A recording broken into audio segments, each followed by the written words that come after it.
ଏରାଗୁଡ଼ି ସ୍ଥିତ ପୁରୀ ଗୋପବନ୍ଧୁ ଭବନରେ ସମାଜ ପାଠକ ମଞ୍ଚ ପକ୍ଷରୁ ଶନିବାର ଦିନ ଚତୁର୍ଥ ନିଃଶୁଳ୍କ ସ୍ୱାସ୍ଥ୍ୟ ପରୀକ୍ଷା ଓ ପରାମର୍ଶ ଶିବିର ଅନୁଷ୍ଠିତ ହୋଇଯାଇଛି।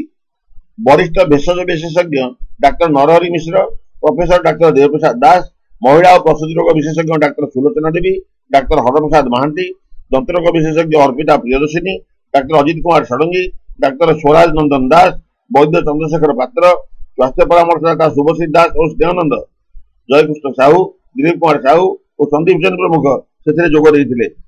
ମାଗଣାରେ ମଧୁମେହ ଓ ଅତି ସାନ୍ଦ୍ରତା ପରୀକ୍ଷା କରାଯିବା ସହ ଗରିବ ରୋଗୀଙ୍କୁ ଔଷଧ ବିତରଣ କରାଯାଇଥିଲା।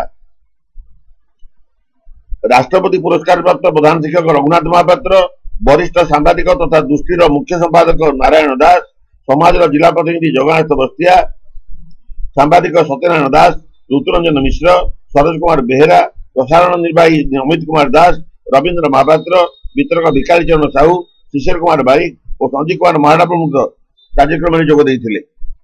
ଏହି ଅବସରରେ ଶତାଧିକ ରୋଗୀଙ୍କର ସ୍ୱାସ୍ଥ୍ୟ ପରୀକ୍ଷା କରାଯାଇଥିଲା।